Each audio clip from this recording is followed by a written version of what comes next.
Welcome back to the Crowdfunding Roundup, everyone. I'm your host, Brian. I want to help my viewers minimize their personal risk when they're backing campaigns. So the easiest way to do that is to never back anything, right? If you never back anything, you never have any risk.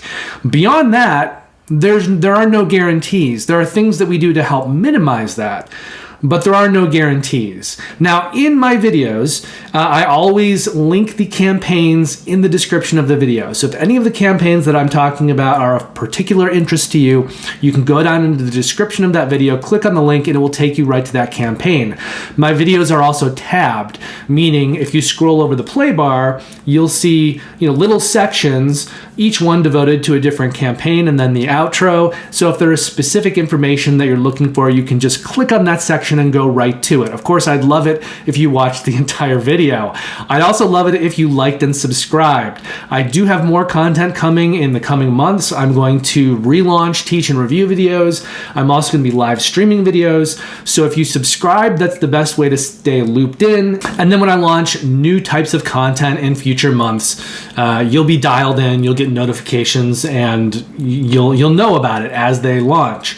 Without any further ado, let's get to the 5 campaigns that I've hand selected in this week's period. That is the period that launched from April 26th, which is a Wednesday, through May 2nd, which is a Tuesday.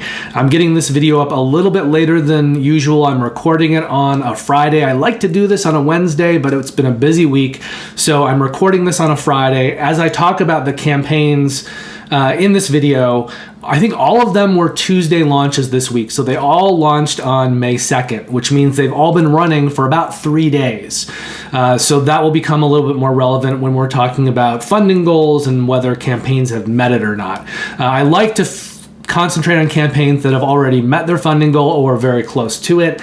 And I believe in this week, everything has already met that goal. In any event, that means that all of these campaigns have had a 3-day head start from when I'm recording this, and I plan on publishing this, posting this on YouTube later today, so it should be available Friday night and through the weekend for people who want to take a look at this over the weekend. And then I'll be back next week, hopefully as close to Wednesday as possible, maybe Thursday, with a new video looking at all the campaigns that have launched this week. The first of these is a deck builder called Astro Eternity. Well, it's called Astro Eternity because it's an expansion for a game that they already kickstarted a year or two ago. It's called Astro Knights. I actually did back it. It's published by Indie Boards and Cards, which is a pretty big outfit. In my opinion, this is one of the companies that you are safest with. And Astro Knights is essentially a space-themed reskin of Aeon's End. And that would be the biggest reason not to back it, is if you already have Aeon's End or a lot of content for Aeon's End and you're not feeling the need to dive into a reskin. For people who don't have Aeon's End, that is a fantasy-themed deck builder. There's been a lot of different expansions, I think like 4 or 5 big box expansions, and then on top of that, 2 full legacy games. And there are a lot of little expansions with promo cards and all different kinds of things you can add into the game. But there is a lot of content out there for Aeon's End. I certainly understand if people who own all of that don't want to back Astro Knights, right? Because it's repeating itself to some degree. And I am in that boat. So I backed the original Astro Knights. I've played it some. I've talked about it on my channel. I like it. I don't think I like it quite as much as Aeon's End. Now I'm in quite a dilemma here because the completist side of me wants to back the new stuff from Astro Knights, but the sensible side of me understands that I already have everything for Aeon's End, and I shouldn't be jumping on this boat that is similar to a boat I already own, a bigger boat with lots of bells and whistles. But let's take a look at this, and especially for those of you who aren't into Aeon's End, Astro Knights is a great game, and you'll have a lot of fun with it. And this is a pretty good place to start because they've only put out the base game and a little tiny expansion added in some accessories and things. So if you wanted to go all in on this, back the new expansion and the base game, it's not going to be too expensive yet. But if Aeon's End is a good standard to judge this by, the fact that they're already launching new content for this, they're probably going to keep going, and eventually there will be a ton of content for Astro Knights as well. So the first thing we're going to do is look here at the funding goal. It's $20,000. They are at $100,000, so that they're well funded. The campaign is going to end on May 19th, and we can see here the publisher is Indie Boards and Cards. I'm going to pay a little bit more attention to the publisher this video just because I'm talking about it at the end as well. So what you can do, what you should always do, is go to Board Game Geek, look at the game being kickstarted or crowdfunded, wherever that is, backer kit, Gamefound. If you can't find an entry on it on Board Game Geek, that's your first red flag. Just to know that the publisher is not really in on how things are done in board gaming. They're super indie, they're super outside, to the point that they haven't even registered their game on Board Game Geek. It doesn't mean that you shouldn't back it. It just is one red flag of potentially many. Now, with this one, we're going to take a look here at Indie Boards and Cards, the publisher. As I've said, I already know that this is a publisher who's done a lot of stuff, and they're they've been through this many times.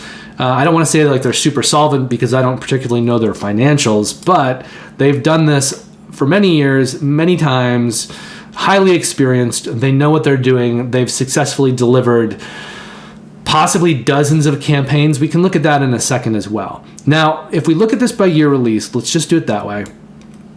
We can see everything they've done previously. And my favorite ways to look at things here are by year released or by rateds. If you do rated, you'll see the highest rated games, which are the games that you're the most likely to know. This score right here is just from probably one, there's only 2 ratings. So someone's angry at the publisher. The game's not out. I wouldn't take this into account. If you do want to look at Astro Knights as a score, this is the original base game. It's been out for a while, and it has a 7.9 with 391 ratings. So this is a score that you can count on. A score with only 2 ratings. These are people who just want to tank this for whatever reason. Now, we look through at all the things they've put out recently. We can see that this was an Aeon's End expansion, Origins, that's coming out this year. This new campaign won't deliver until 2024, and we can just kind of scroll back historically through all their stuff, and you can see like these are, the last, well, that's only has 8 ratings. This is 52. You're gonna get more and more ratings the further back in time you go, but the Aeon's End is a fairly well-loved, well-regarded deck builder, one of my 2 favorites along with Thunderstone Quest. But there's a lot of people who have bought this, and like I said, the risk is low. But we're looking back at games they've produced. So they did the Avalon Big Box here in 2022. That's got some ratings on it. Just looking at their various games, a lot of Aeon's End stuff. This is the second Legacy game that they did. They did Quest, these Sherlock files. Not everything necessarily has been crowdfunded, but this is kind of all of their output. So we've got more Aeon's End stuff. And we can just kind of look back historically and see what they've been doing. Right, Kodama, some of Kodama games. Now, if we want to really look and see, what are their most famous games and what you can maybe judge them by if you know these games, we go by rank. So we can see that Aeon's End is their highest rated game on Board Game Geek. It's at 73, and you've got all these Aeon's End sequels, Aeon's End War Eternal. They also published the Resistance games. Now, these are retail games. These haven't been kickstarted, but these are just games that they've published that are really popular. So they've got Resistance Avalon. We've got more Aeon's End stuff, the Resistance. They do Flashpoint Fire Rescue. They do Coup, which is very much like the Resistance games. They've put out Snowdonia. Now we're going to get into start some of their lesser known games like Haggis. We've got the Kodama series, more Coup stuff, Path of Light and Shadow. That's a fun game. Kokoro, which is a spin-off of Kodama. We've got Don't Mess with Cthulhu. Grifters. So we're starting to get down into some of their lesser known games, and Astro Knights as a reskin of Aeon's End just hasn't been out long enough to kind of climb the charts. Plus it is a reskin, so you're going to get all of the Aeon's End people who haven't jumped into this one. But this is just a look at all their stuff. One Night Revolution. So you may have heard of some of these games, and you may know, okay, I know this publisher, they've put out a lot of stuff. They're fairly safe.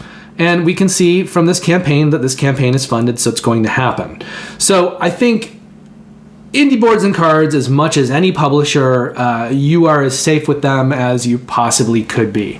It doesn't mean that you could never get burned. You could always get burned by anyone. Anything could go out of business.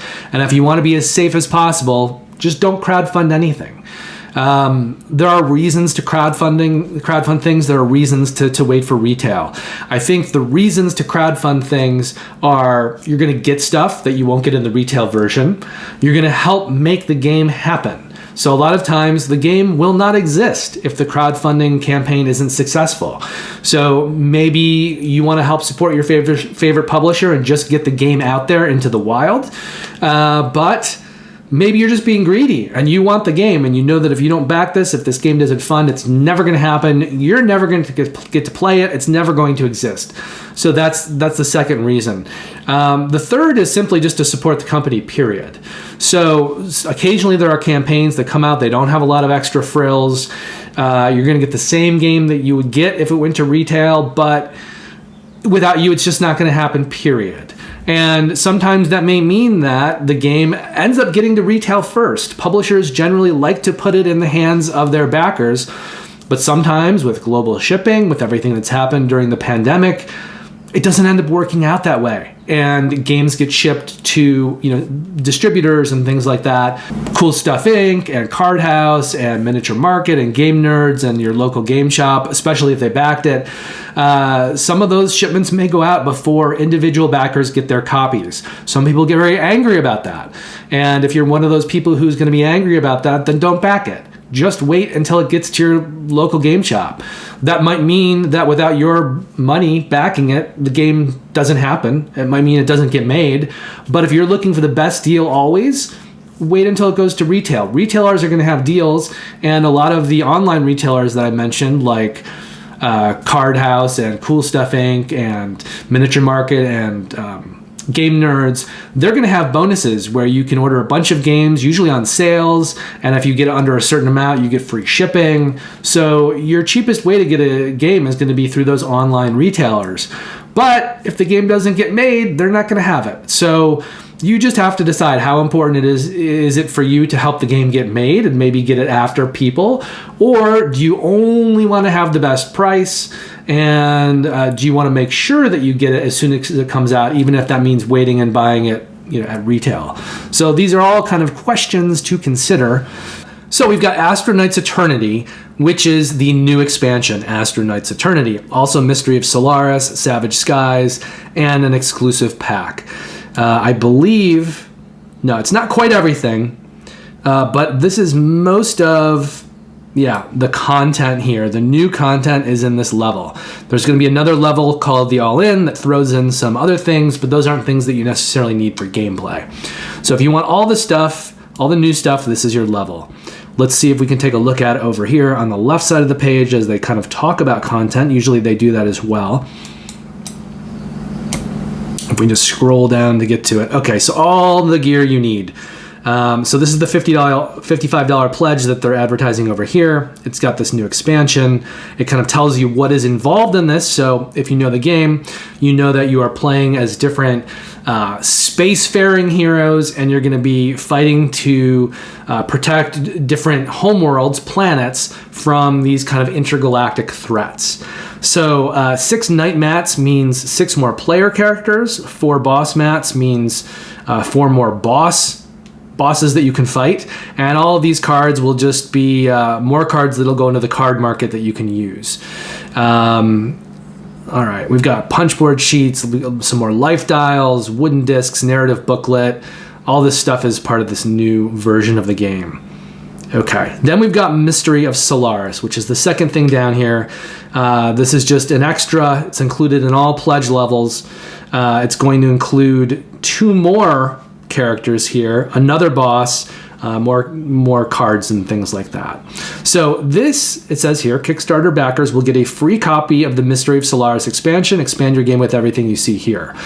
Usually the way that Indie Boards and Cards does this is all this stuff will probably go to retail, but they will all be sold separately. So if you find this out there at retail, it will not include all these extra things. You'll have to buy them all separately. But here in this Kickstarter, it's all packaged together. So we also get Fly the Savage Skies. That's the second kind of extra that's involved here. And this is an expansion that is composed entirely of daily milestone cards and is included in all pledge levels. So it's just kind of a smaller little card thing that you're going to be able to throw into your game. So that is what you're getting in this first pledge level. There's also an exclusive Kickstarter pack, which they haven't even talked about here, but it's just going to be more cards. Now, if you pledge this Eternity and Beyond level, it's the $85 pledge. Over here, they're calling it the All-In Eternity Bundle. You're getting two more things. You're getting an accessory pack and a playmat. So the playmat is just, a big neoprene mat you can play on. There's no board in this game, so if you don't have a playmat, you're just using the table. That's all you need. But if you want a playmat, you get it at this pledge level, and you also get an accessory pack. Okay, now the accessory pack basically comes with additional components. It's a deck building game, so you're going to have all of these starting hands, and in the base game, you won't have enough for all of the characters. There's a lot of extra characters, so anytime you play the game, you're going to have to make up the starting hand using various kind of smaller component cards. If you want to have enough to create preformed decks for everyone, enough of all of those extra little cards, those starting hand cards, then you want to get the accessory pack, and that way you can have all of your character decks pre-made, and when you go to play the game, you can just grab one and go. But in order to be able to do that, you would need that accessory pack. So this bundle, $85, will come with that pack and a playmat. And if you backed a playmat the first time around, if you have the original base game, you probably don't need another playmat. They're basically the same thing. Then if we go to the $95 pledge here, you're going to be throwing in the base game itself. So this would be for people who do not have the base game. This pledge level combines the first pledge level, so kind of all of the gameplay elements, with the base game itself, the Orion system, which was the kind of obligatory mini expansion for the base game, and then the exclusive, Kickstarter promo pack from the first game. So you'll be getting all the gameplay content if you do this, including all the stuff from the first campaign in the base game, but you won't be getting those accessory packs, and you still won't be getting a playmat. If we go to this pledge level, the Eternity plus Astro Knights All-In, you're going to also get both accessory packs. So an accessory pack for the base game, an accessory pack for the new expansion, and you'll be getting a playmat. So that will give you the ability to have character packs pre-made for all of the characters in the game, the base game, and the new expansion. Okay, and that's what that looks like.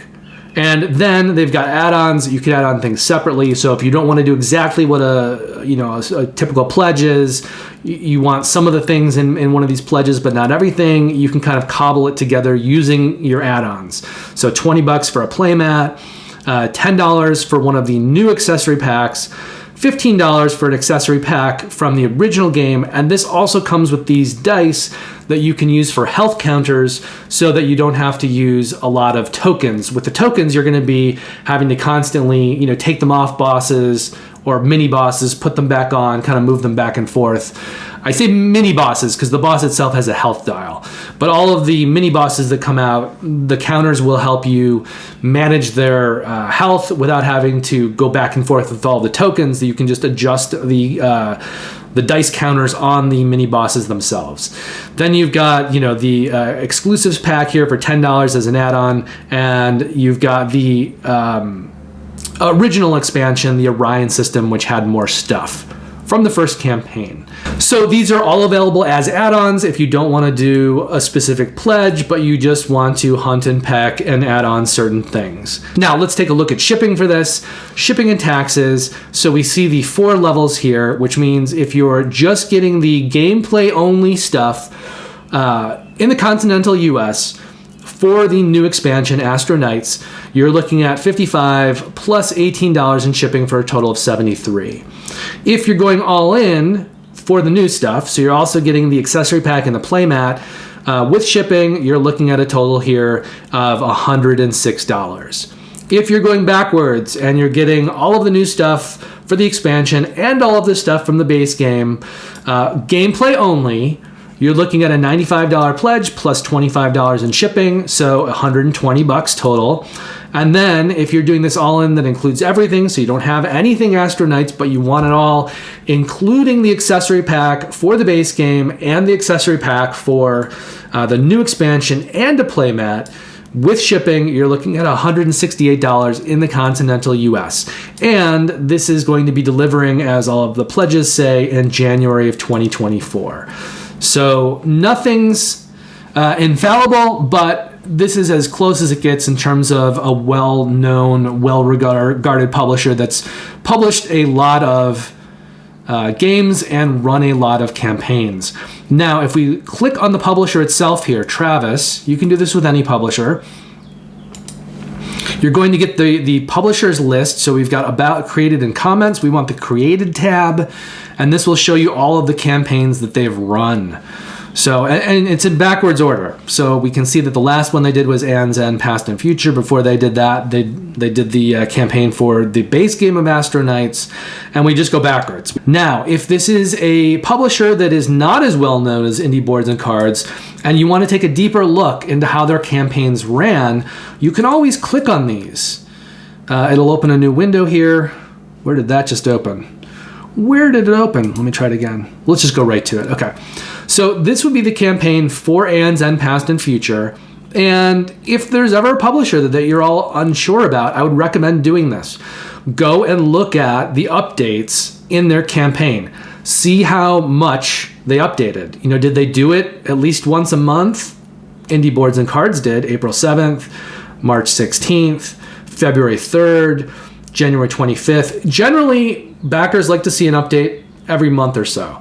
Some people will do it more often, especially if they're kind of teasing all these things. But if it becomes less frequent than once a month, usually that's a problem. Usually that means that the publisher, or if it's a kind of a home-brewed campaign where the designer is the publisher, usually that means that there's problems. Sometimes it means that there's no information, but someone who's communicating well will at least jump on once a month to say, hey, here's the situation. There's no more information right now, and this is why.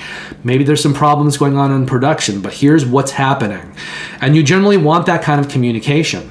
There's a campaign I'm going to talk about at the end of this video where they have terrible communication. And that's a huge red flag for anyone involved that your investment may be going south, and even if this game does end up delivering, maybe you want to stay away from this publisher in the future. You can also go into the comments section and look through comments and see if the people posting here are happy about receiving their game, if when it came to them it was well produced, if things didn't break, if there were problems with missing items or broken items, how the publisher responded to that. Or, if something was going on for a long time where there weren't updates, are there a lot of angry comments here? Those are huge red flags. Those are publishers to stay away from. So if it's a publisher that you don't know personally and you're thinking about investing some money in one of their games, particularly if it's a game that's going to cost a lot of money where you're going to invest hundreds of dollars or even close to $1,000, you want to do your due diligence and check this out and make sure that everything is on the up and up with their past campaigns. And if they haven't run any past campaigns, that in itself is a huge red flag. And, if you don't have money to burn, if you are worried about your money and you always want to be investing it as wisely as possible, it's unfortunate, but the simple answer there is do not back first-time projects. And if you do back a first-time project, make sure that they are really on top of it and everything is outlined really well and they've done a lot of their research and it's well presented and all of their communication is good. Because if they're handling all of those elements as well as they possibly can, there's a better chance that they're going to handle the production and any problems that crop up. But if their campaign if it's poorly communicated what they're doing, if their plan is not well communicated, if it seems a little crazy and not well thought out, and they haven't kind of troubleshot any of their problems that could happen ahead of time, that's something to be wary of. But Indie Boards and Cards is someone that I think you are as safe as you can possibly be with. Okay, we're going to move on, look at the next campaign. This is Cities of Venus. Now this one is a newer publisher. They've done a few games, but their games are not as... we're going to take a look here. They're smaller games. They're not as ambitious. So they produced this game, Planting Evidence, which is a smaller card game. Nutty Squirrels of the Oakwood Forest. Queen of Scots, the card game, and Tanks But No Thanks. So all of these games have been delivered, I believe. Yeah, let's just take a look. Let's take a look, since that's the whole point of this. So this is their most recent one, Planting Evidence. We can see that it was supposed to deliver in August of 2022. If we go in here, we see in the update, all games were shipped as of December. And then we can kind of cruise through the comments and take a look at these. So here's someone that has a comment about the game itself. My copy arrived today, thank you. Mine arrived, thank you. A question about gameplay. Obviously, if there's a question about gameplay, it means that they received their copy. Received, looks good, just received mine. Any updates for shipping in the US? So this comment happened before it went out. And, you can look through the replies here. I'm so sorry, I genuinely thought I had... previous place. Okay, David, you need to fill out the pledge manager. So this was someone who hadn't completed their pledge manager. Nevertheless, they responded and they took care of them. So these are the things you like to see, right? So that's all good. So this is a publisher that hasn't made a lot of games for smaller games, but at least from this one, and I'm assuming right now I don't want to spend too much time doing this, but if this is something you were backing, you might want to go and look through the other campaigns as well. But this is something that was delivered, and it seems like they were pretty responsive towards. Okay. Now, if we go back to Cities of Venus, here's the thing about this game, right?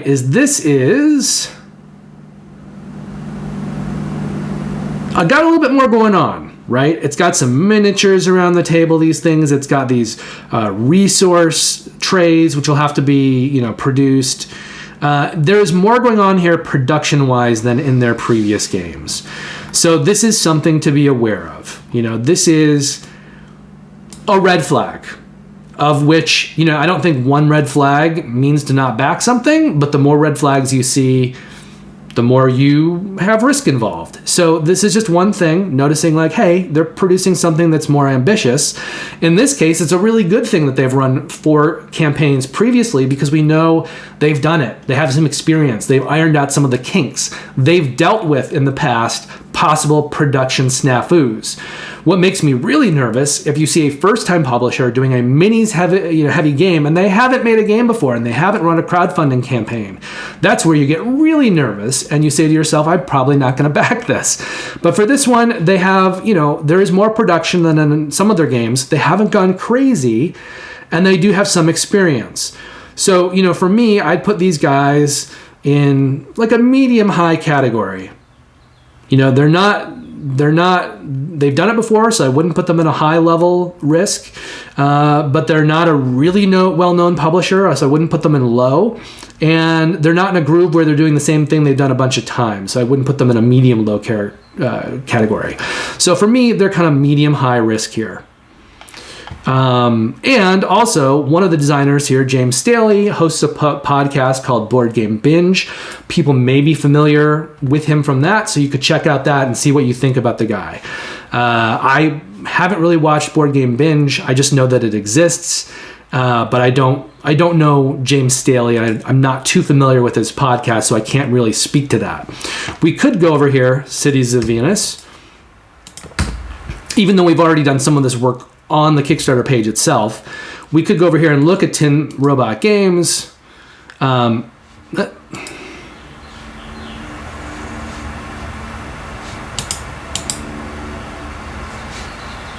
try that again. Look at Tin Robot Games. We can see what they've produced. I can look at it by rank. So their most popular game, or the highest rated game on Board Game Geek, is Nutty Squirrels of the Oakwood Forest. We see that it has a rank in the 17,000s, so it's not very high, and it's rated 6.9, which is kind of a mediocre score. And that seems to be on, level with their other game, Hamsters versus Hippos. So they've done these kind of lighter games here, which are okay. Planting Evidence, that was their most recent one, has a higher score, but it's only 6 ratings, so we don't know. That could be, friends of the designer and things like that. Here are 2 of their other games. Queen of Scots card game with 7.3. How many ratings? 20. So these aren't highly rated. Tanks but no tanks. So we know that they've produced stuff before. We know that it exists. They've done it successfully. But the scores on their games aren't great. They haven't exactly climbed up the ranks. And they're doing something with this campaign that is more ambitious than what they've done before. We do see that this is funded, so the campaign's already funded. They had a goal of $15,000. They're at $55,000. So it's funded. It's going to happen. The campaign is going to complete on May 31st. And if we look down here, we see it's going to deliver in May of 2023. No, hold on. That is just the Pledge Manager access. The game itself is going to deliver in October 2024. So that makes more sense. Now, let's take a look at their video here. The year is 2222, and the people of Earth have established floating city-states in the clouds of Venus. To provide aid, Earth periodically sends immigrants and city upgrades in the form of cloud drops. However, a catastrophe occurred on Earth, cutting off communication with Venus. No one knows when the last drop from Earth will come. As one of these cities' governors, you must compete against other players to establish dominance for your city's survival. Strategically grow and upgrade your city, deploy your scientists to the International Innovation Station, prepare for the inevitable hazardous events, and mine the surface for priceless Venite minerals. You must make the most of every cloud drop from Earth. The next one, maybe the last. Cities of Venus is a medium-weight sci-fi Euro for 2 to 4 players, which combines worker placement, tableau building, and resource-gathering mechanics. Each pledge comes with premium standard components such as quad-layer city player boards with upgrade slots, resource trays, and an in-box neoprene mat, and more than 420 game components. With a randomized game end trigger mechanic and starting deck, every game is different, maximizing replayability. Will you rise to the challenge and lead the independent planet of Venus? Cities of Venus. Back it on Kickstarter today. Okay, so they've got, various things going on this production-wise, I think, that will appeal to gamers. So they've got the resource trays, which, people who play Everdell will be familiar with resource trays. These kind of look like the tree one. They've also got these bigger ship trays. They've got a neoprene mat, which generally communicates that it's a game of a higher production quality. However, these boards are cardboard and they're a little bit, like a lot of big boards, on the table, you could see that it was a little bit warped, which is not uncommon for these kind of big player boards to be a little bit warped. One of the coolest things, I think, are these slots inside the player board, so that when you get certain cards, you're going to slide them into the player board.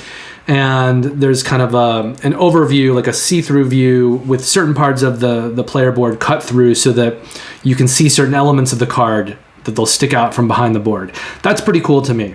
So, and then they do have these miniatures, these big kind of like, I don't know what they're called in the game, but there's like one meeple riding it with a die in the back. So there's not a lot of miniatures, there's just this.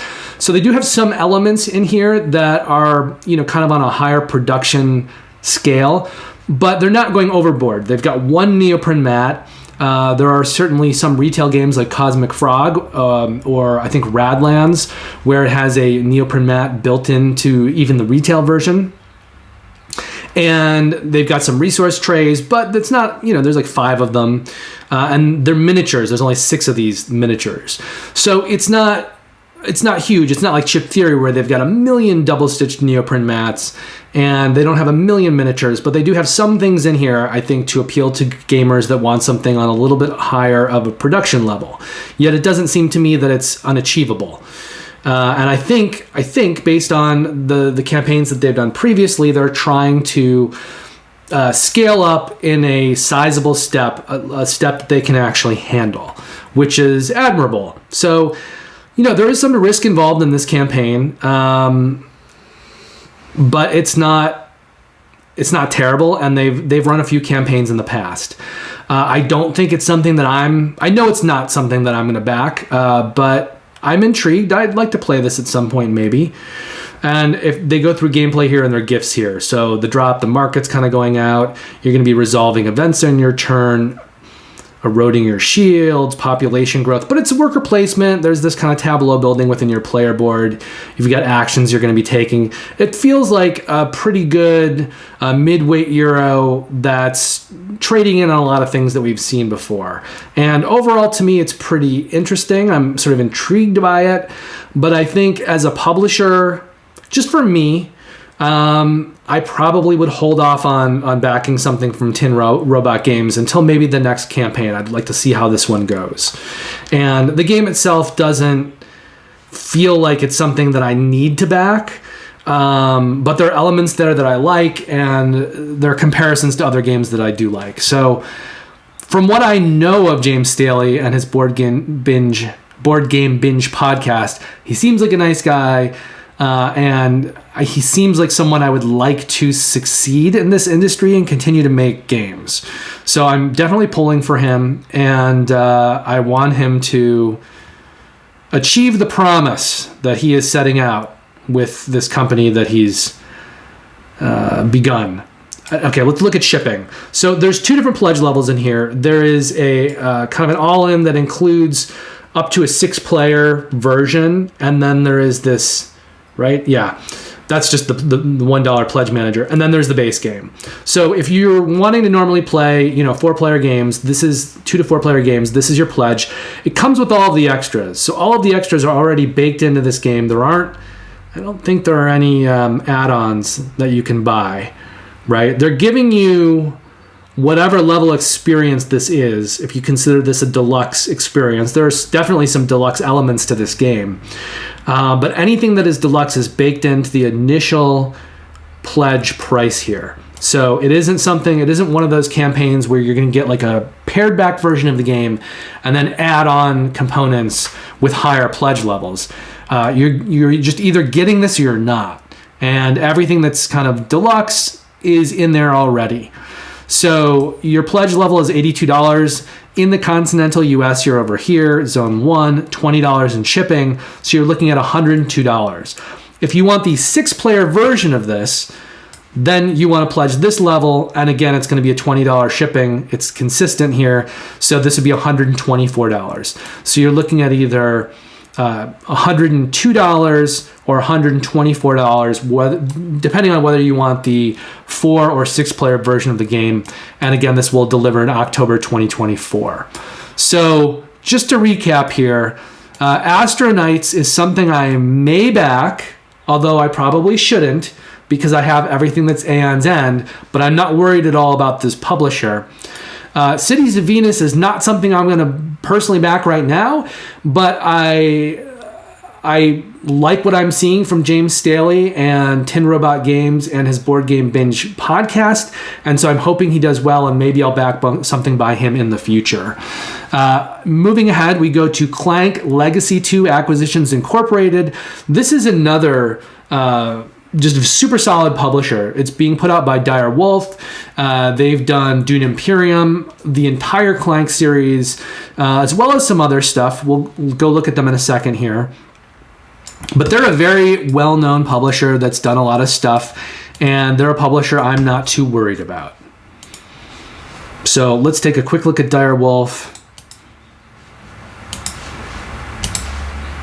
All right, we're just going to look at in terms of ranking. So we'll look at their most well-known stuff. So Dune Imperium, it's not that old, but it's already at 10 on the Board Game Geek rankings. That's pretty impressive.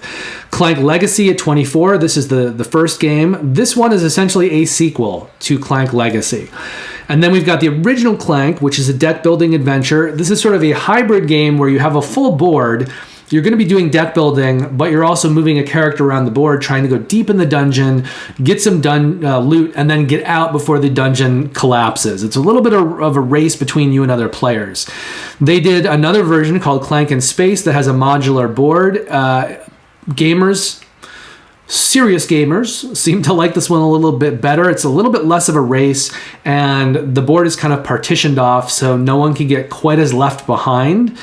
And then there's various expansions for the various versions of Clank.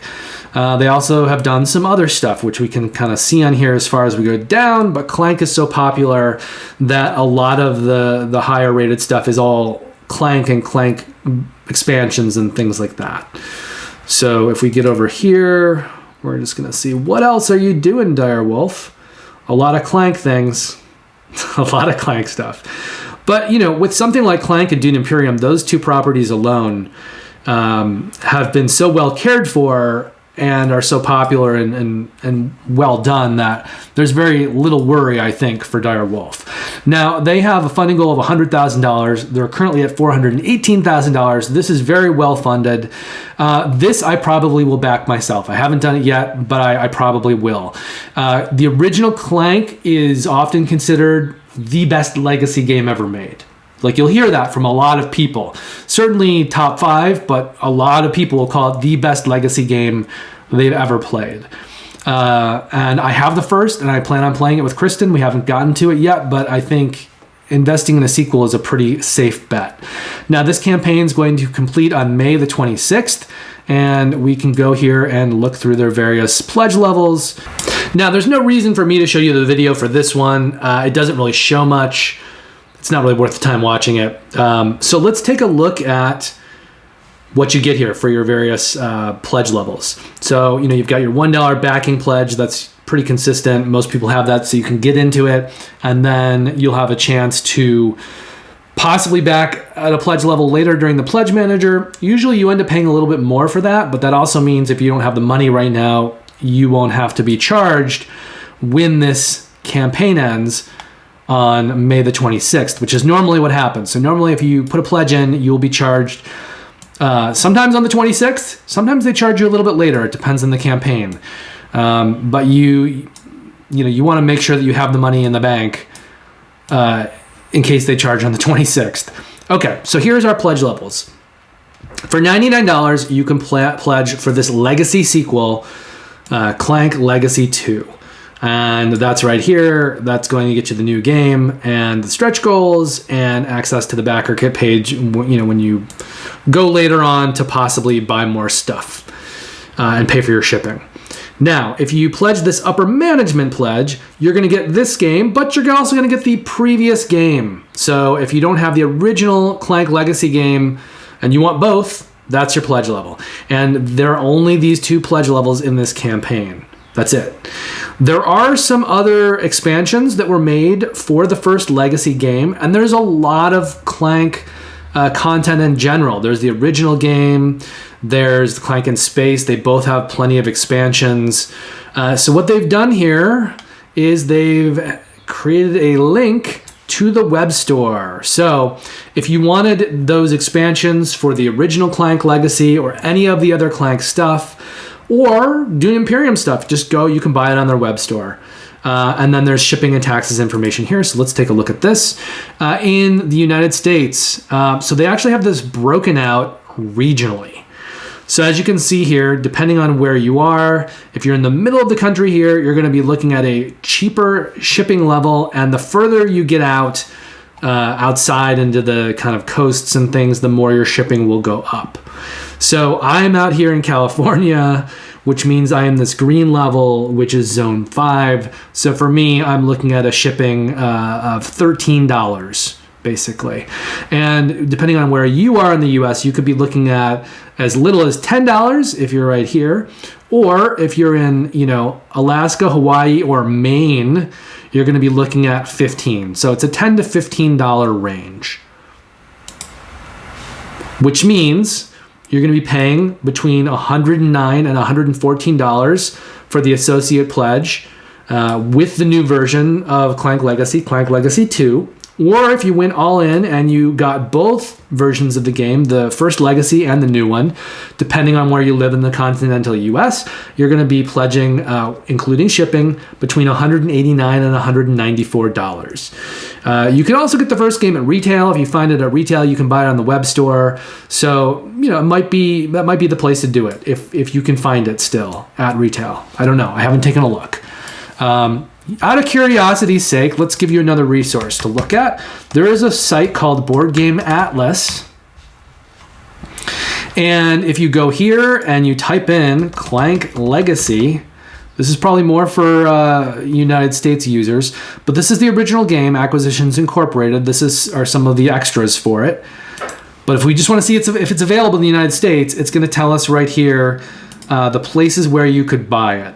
So the online retailers, it looks like only Miniature Market has it. It's $83 there. If you're just looking for comparison prices, Target $101, Amazon $120, which means, what's their price on here, basically?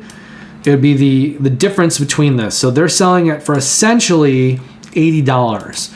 So it's cheaper than what you're seeing most places. Is it available on Miniature Market right now? Let's see. Let's see if they actually have it in stock. Nope, they don't have it. So even though this lists this as their last price, it's not there. Skyfox Games, I don't really know Skyfox Games. And then a lot of the other online retailers are sold out. That's why this is grayed out. So it seems like, unless you do some hunting, some successful hunting, you're going to get it for the best price that you can here. And the shipping will be baked in with the shipping for the new game. So you'll actually get it at a pretty good price. You're just going to have to wait until June 2024 for this to deliver.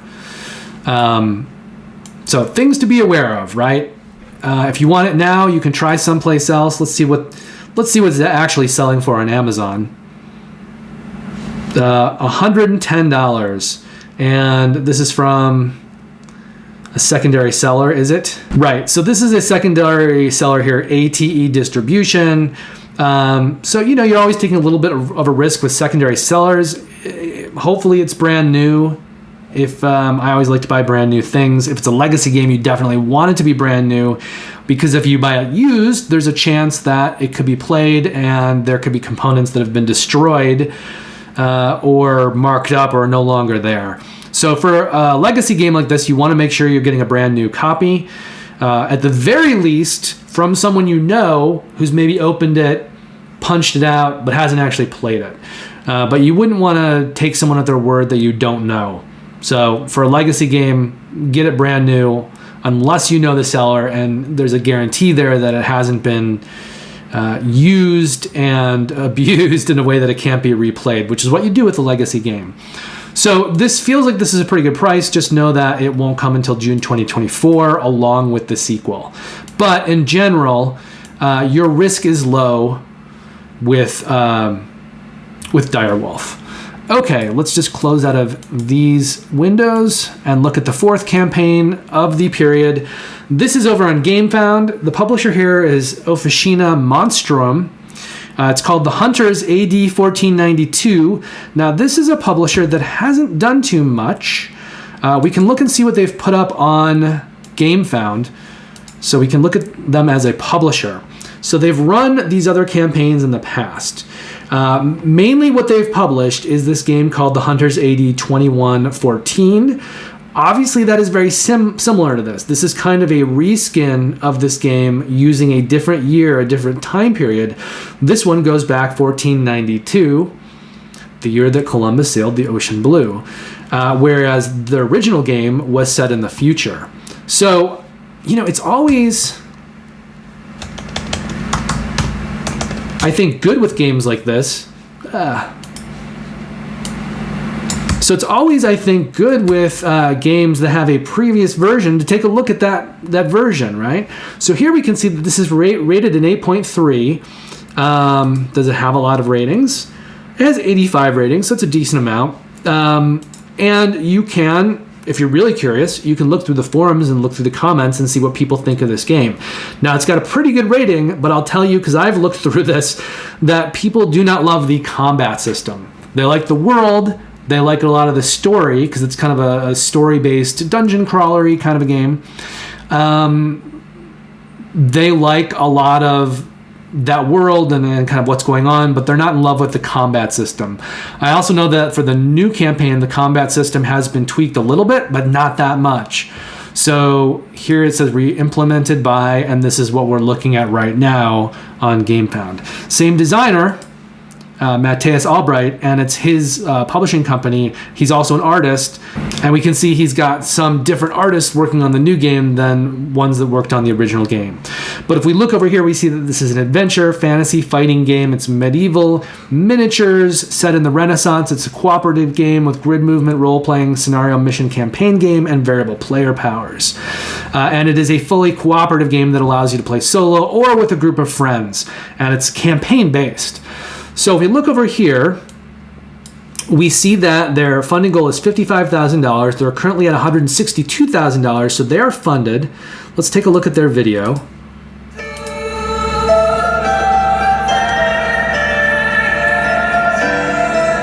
The first gossips came with the caravans travelling along the eastern roads. The mist had begun to swallow all lands in the east. The local people claimed that strange, unnatural sounds kept coming from its swirling clouds. The greyish mist thickened. Strong gusts of wind pushed it further and further toward new lands, and their inhabitants were paralysed. Yet the vapours did not spread evenly. Their hideous, moist fingers avoided some places of power, where people had been gathering in secret for hundreds of years to hail the forces of nature. That's where the locals had started to gather, frightened of the unknown, looking for salvation among the abandoned deities. It's been 21 long years since the mist came. After the initial shock, common people have returned to their old habits, scheming, betraying their kind, and fiercely fighting for dwindling resources. The old gods, or demons as some say, demand more prayers and sacrifices in exchange for their protection, or at least that's what their priests claim. Among the survivors, you can now find the hunters, adventurous, ruthless, and bold individuals ready to tackle any foe. They are willing to lead caravans through the mist-covered areas, sell their swords to local rulers, or hunt down mist-born creatures. It's the year 1492, a time called the Rebirth by the chroniclers, a time of the hunters. Become part of a great tale told on hundreds of cards and scripts. Develop your hero. Create, get, or buy new equipment. Or develop your wagon and craft new items yourself. Combine elements of inventory in the most effective combinations. Visit undiscovered locations. Face murderous enemies and immerse yourself in the world of the hunters.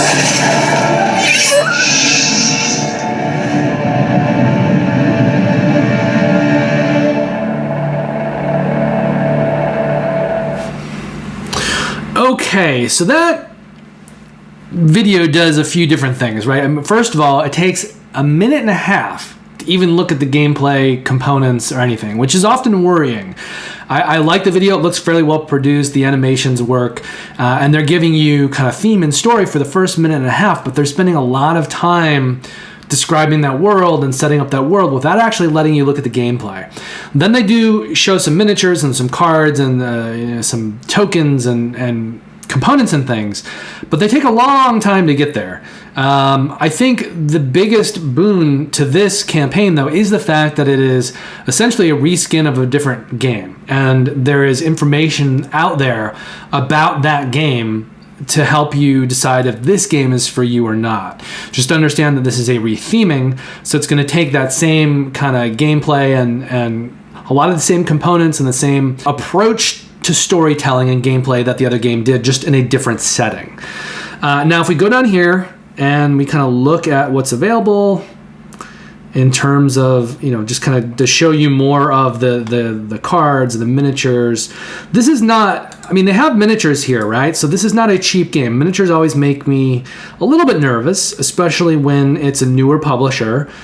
We do know that this publisher has some experience doing this, and they've done this successfully before. That game that they made, whatever we think of it, it got produced, it got made, it's out there, people are playing it, it's in the wild. It was a successful campaign. It was produced. Now, if we look at this campaign, there is only one pledge level here. It is $133. It just includes the core game, and this is everything you're getting with it. So it's nice that they're keeping it simple, at least for now. I don't know what's going to happen later on. And if we want to look at, well, let's look at shipping, and then we'll come back to add-ons. So shipping, they're talking about a delivery in June of 2024, and they're saying that the core box is €19, And the core box with all add-ons is 21 euros. So it's not much of a difference. Well, that's for Europe. In the US, we're looking at 25 and 29. So let's just...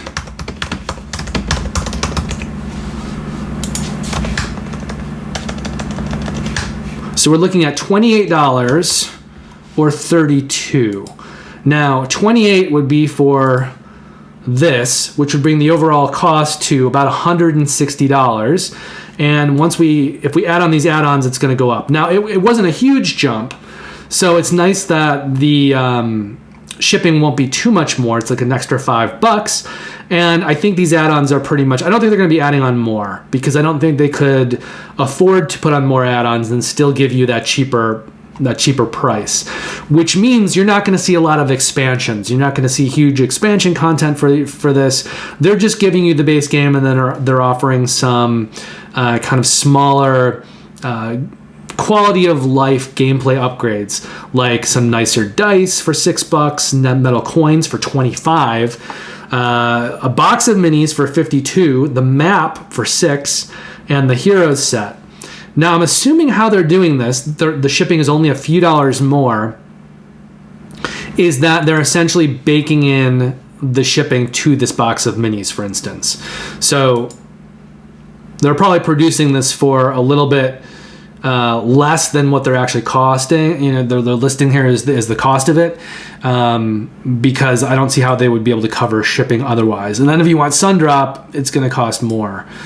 Right, an additional 34 euros, so that's $40. So I mean, if you were to get this box of minis, that's going to significantly increase your overall pledge price, because this is going to be $100 for this box of minis with Sundrop.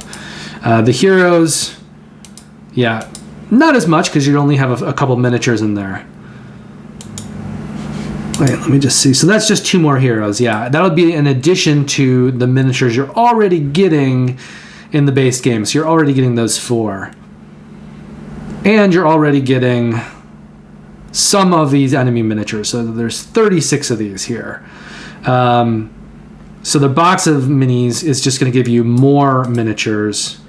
So this box of miniatures is just duplicating the miniatures you're already getting in the game. It's just giving you another set. So you probably don't have a need to add these on. Let's just see, if we look up here at the hero pledge, or the hunter pledge. Let's see if I was to try to add this. Do you want it in Sundrop? Okay, so you do have the ability to get Sundrop just, buying the base game. You don't really ever need this pack of minis unless you just want to have extra miniatures.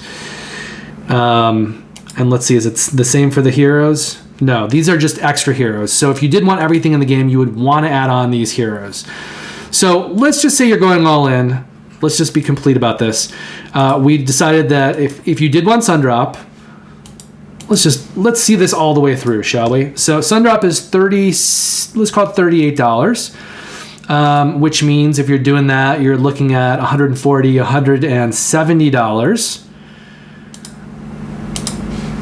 $170 plus the higher shipping. So we're up to $202. That'll include everything in terms of the shipping.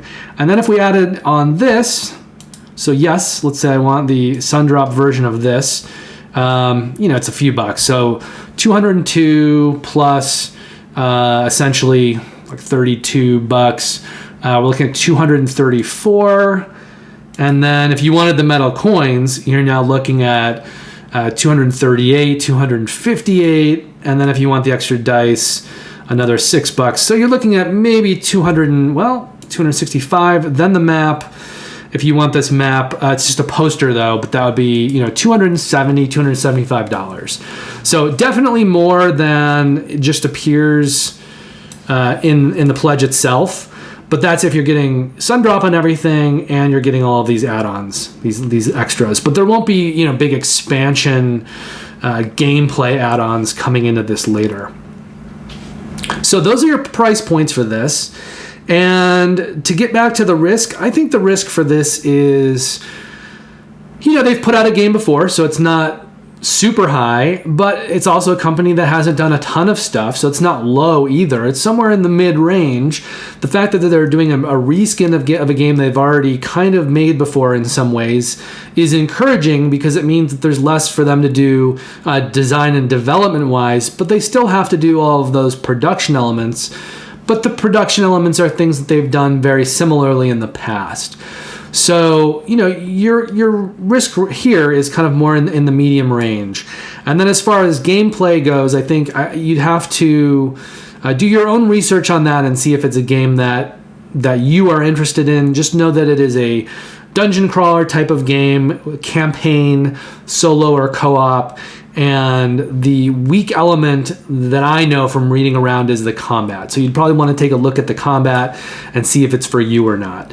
But this will be delivering in May of 2024. And that is the Hunter's AD 1492. So our last campaign of the week is for Wishland, Dreams from America. This is essentially an expansion for a game that already exists. It has a funding goal of $16,000. They're at $42,000, so this is funded. It's happening. The campaign is going to complete on June 2nd. Let's take a quick look at the video, and then we'll explore the rest of the campaign. Wishland.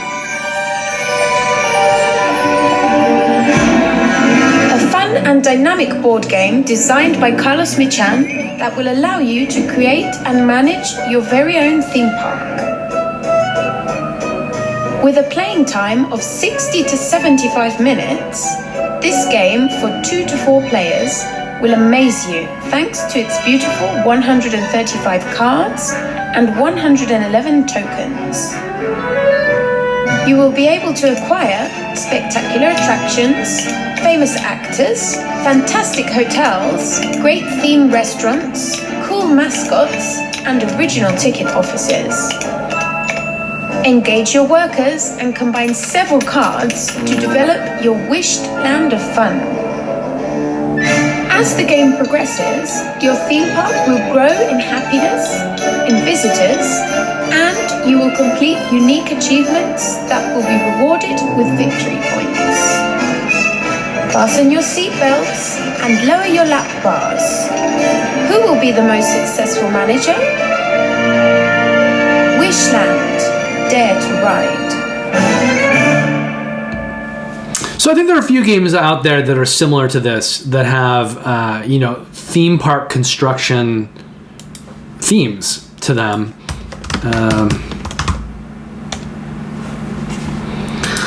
Probably the best known being Dice Theme Park, which is, I believe, by the team that did Dice Hospital. So that exists. The rating on it isn't super high. It's a 6.7. Wishland has already existed for a while. It was first published in 2021, and they actually have a higher rating. So that's something to be aware of if you like the theme. It is more highly rated than Dice Theme Park. Now, this is an expansion campaign here, which means you can get just new stuff, or you can go and get all of this stuff. Now, if you're pledging at this level, which is the $21 pledge level, Wishland Dreams for America expansion, this is just the new stuff. You've got the new expansion, Kickstarter exclusives, stretch goals, and you've got a 3rd edition upgrade pack. So this comes with, if you already have the base game, but you want to bring it in line with the new version that they're selling, that will be included in this pledge level, right? And that is $19. We've already said that this campaign will fund on June 2nd. Will end on June 2nd. It's already funded. And let's take a look at the shipping so I can... Okay. So the shipping on this is a range of 9 to 14 euros, which is 10 to $16 in the US. So we're going to be on the low end of this. So it's be 31 with shipping. And then if we go up here, we get the Wishland base game plus Dreams of America. So this will give you the new 3rd edition plus all of the new stuff. Okay, and that's going to cost probably more of shipping, probably the higher end. So you're looking at probably $81 all told. Then you've got the all-in over here, and this is going to add on some other extras like metal coins and little guys. So let's take a look at what that is. It's probably also available as an add-on. They usually do this in campaigns just so that if you want one or the other but not everything, you can do it as add-ons. So yeah, the metal coins here are available for 15 euros, which is what, like about $17. And if you want all of these little guys, these kind of nicer meeples, that'd be a, what do I think, 12? An $11 add-on. But if you pledge this pledge level here, what does it be, say 11, and it's about $30, I'd say, in add-ons.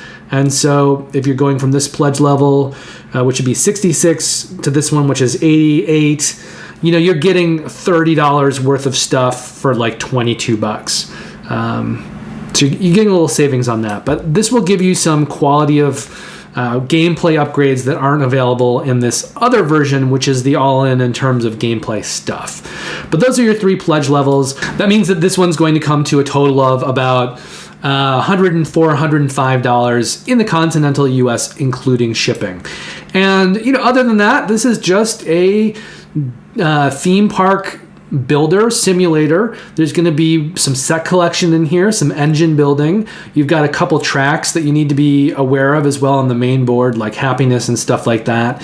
So these 2 tracks in the middle of the board. So you'll be aware of that as well. And I'm guessing it's kind of like a medium light. Let's see. Okay, so the weight usually for a game, I would consider anything over a 2.55 a medium heavy game, which means this has just kind of gone over that. So you're looking at a lighter, medium heavy game. Not heavy, not medium light, not light, medium heavy, but on the light end of medium heavy. So this is probably like a good thing, like a family type of game for those who have played some medium light stuff and are kind of ready for a next step. And not to like ignore this, right? Let's take a look at the publisher, because let's evaluate the risk in this, since this is kind of what I'm focusing on, especially for this video.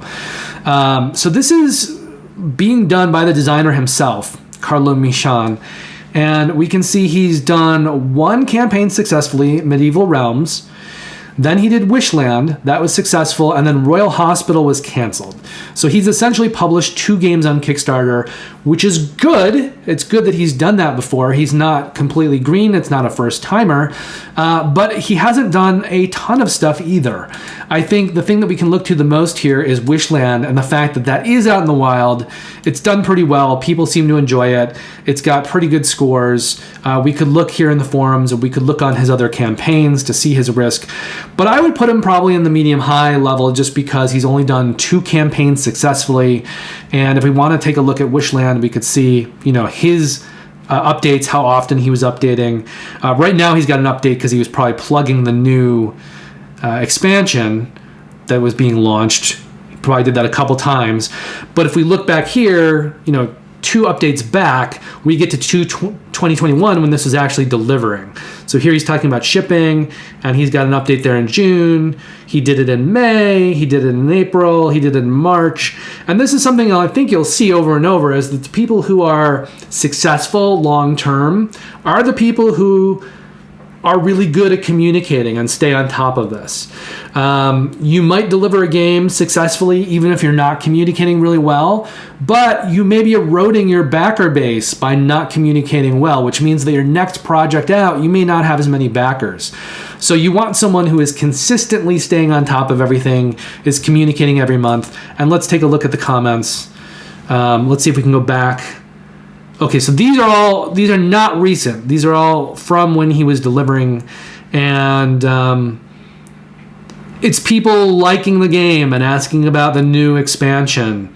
So this one says, did not receive my copy of the game. At least he jumps in here, right? The reason you're not in QML is that you completed the survey 12 days ago, so you completed it after it was being delivered, after the shipments were already out. However, look at this. He says, do not worry, I saved some copies at home for situations like this. You will receive your copy in a few days. So there's no reason that he has to do this. That backer just didn't fill out their pledge manager. They should not get a game. That is on them. However, he is going above and beyond to send copies out at his own expense to someone who just didn't fill out their pledge manager. And then he's doing follow-up with it too.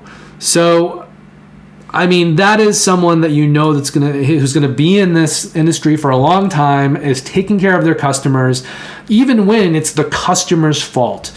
So, you know, I believe that, having seen that now, that the risk, you know, with his campaign is even less than I otherwise would have thought.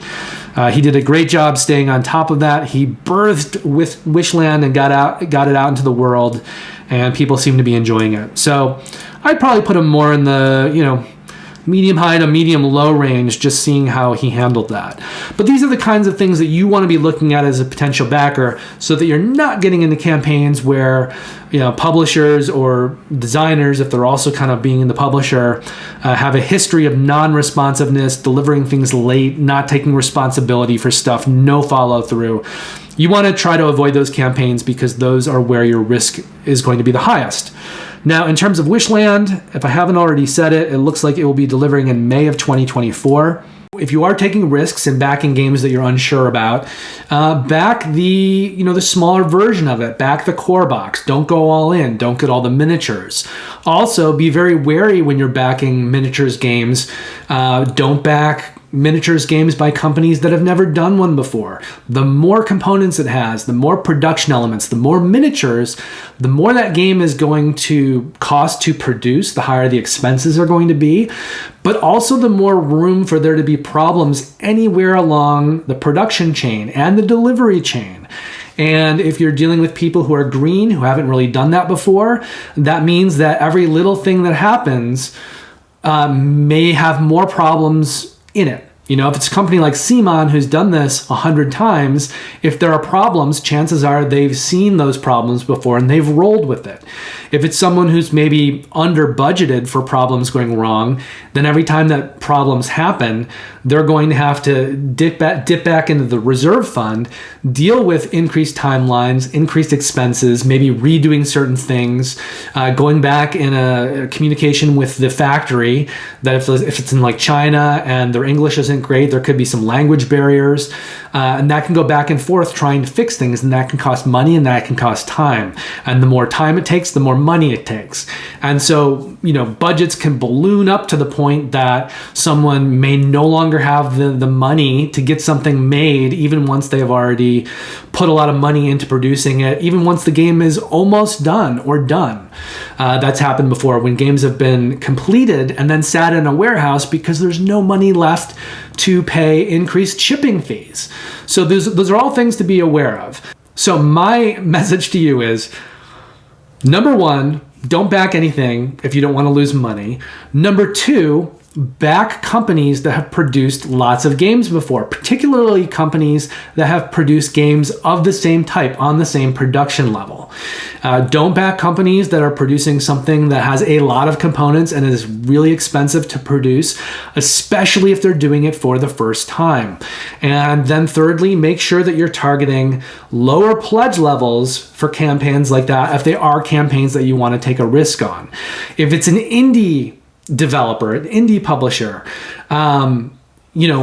do more due diligence. Look at how they're doing things behind the scenes in terms of communication, how they're laying it out.